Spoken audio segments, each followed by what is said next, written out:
Quand un Pakistanais arrive en Europe, quand un Indien, un Chinois, un Turc pose les pieds en Occident, il ne vient pas s'habiller, il ne vient pas faire des stories, il vient accomplir une mission économique, communautaire, une mission familiale. La stratégie, elle est simple, mais elle est claire. Les femmes gardent des allocations, s'occupent du foyer, élèvent les enfants. L'homme se lève chaque matin pour chercher le capital.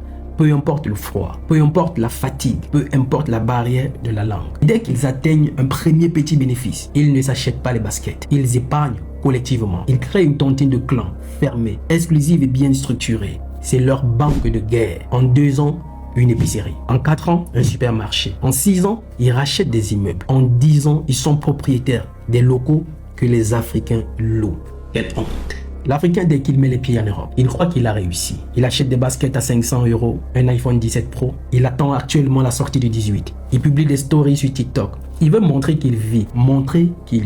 Pendant que le Pakistanais, l'Indien, construit des entreprises, nous on construit des égaux. Pendant qu'ils achètent des immeubles, nous on achète des vêtements. Pendant qu'ils s'alignent, nous on se divise, on se détruit, on se déchire. Notre problème, ce n'est pas le racisme, c'est le manque de notre maturité collective. On veut des droits sans des devoirs. On veut des résultats sans le sacrifice. Et quand on échoue, on accuse le système. Mais la vérité, le système n'aime personne. Il récompense ceux qui s'organisent. Regarde un peu autour de toi. Un arabe ne trahit pas son frère arabe en affaires, même si le désaccord est profond. La logique, elle est simple. Vaut mieux que la richesse reste dans notre communauté. Mais chez nous, c'est le contraire. La logique, c'est vaut mieux tout le monde perdre plutôt que toi tu réussisses avant moi, plutôt que toi tu gagnes. C'est culturel et c'est dévastateur. Quand un noir ouvre un commerce, d'autres noirs ouvrent le même commerce à côté. Pas pour servir la communauté, non, pour le concurrencer. Tu écris un livre, ils l'achètent, pas pour te soutenir, mais pour corriger les fautes. Tu ouvres ton restaurant, ils viennent filmer l'insalubrité, pas pour t'encourager, mais pour te détruire. L'Africain, il a les cartes de fidélité de tous les commerces de toutes les autres communautés, sauf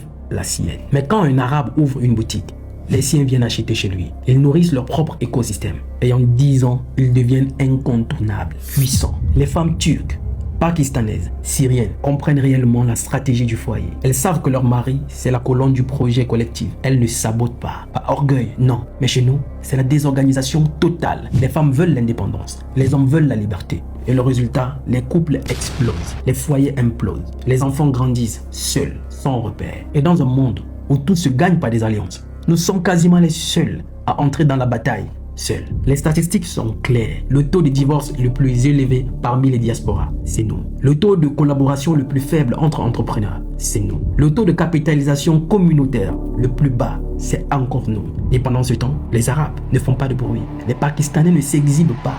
Ils bossent, ils s'organisent, ils observent dans l'ombre. Et dans les bilans comptables, ce sont les silencieux qui gagnent. Et voilà ce que personne ne veut te dire. Ils vendent du manioc, du piment, du plantain, du poisson fumé, des patates, des produits typiquement africains aux Africains.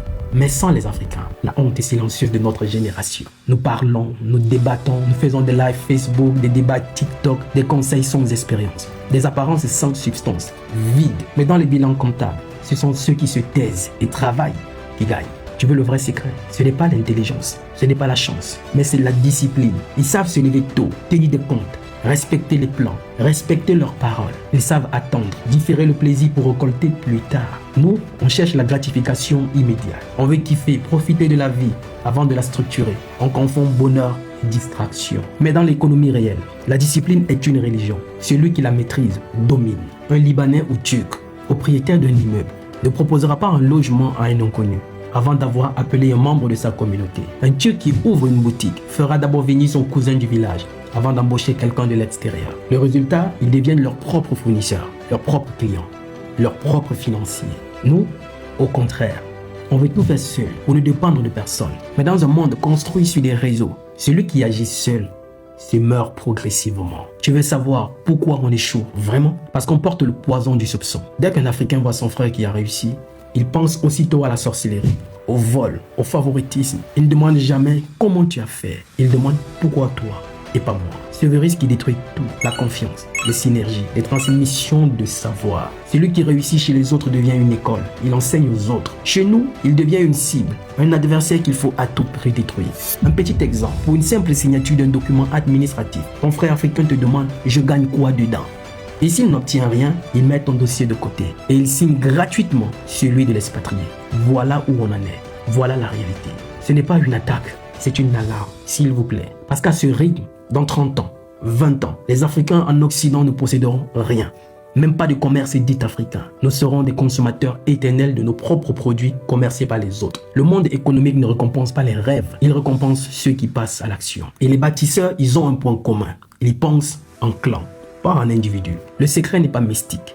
Ce n'est pas le racisme, c'est la stratégie communautaire. Mais tant que l'Africain ne comprendra pas que la richesse est un produit collectif, tant qu'il préférera le paraître à la puissance, tant qu'il se battra contre son frère au lieu de se battre contre le système, tant qu'il n'aura pas compris qu'il a une vie à construire et non des gens à impressionner, il restera pauvre, même avec des diplômes en poche. Pendant que nous dormons, d'autres plantent.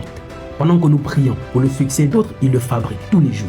En silence, sans bruit. L'Africain n'a pas besoin d'intelligence, il est brillant. Il n'a plus besoin de jeunesse, il est fort. Ce dont l'Africain a besoin aujourd'hui et maintenant d'urgence, c'est un changement de mentalité. Devenir africain autrement.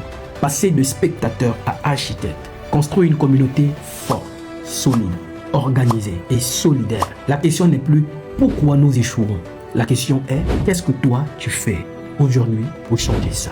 Si cette vidéo t'a parlé, partage-la, pas pour moi, pour celui dans ton entourage qui en a besoin. Like, commente, abonne-toi et dis-moi en commentaire, tu es spectateur ou architecte. Je suis Roland Campbell, ton frère.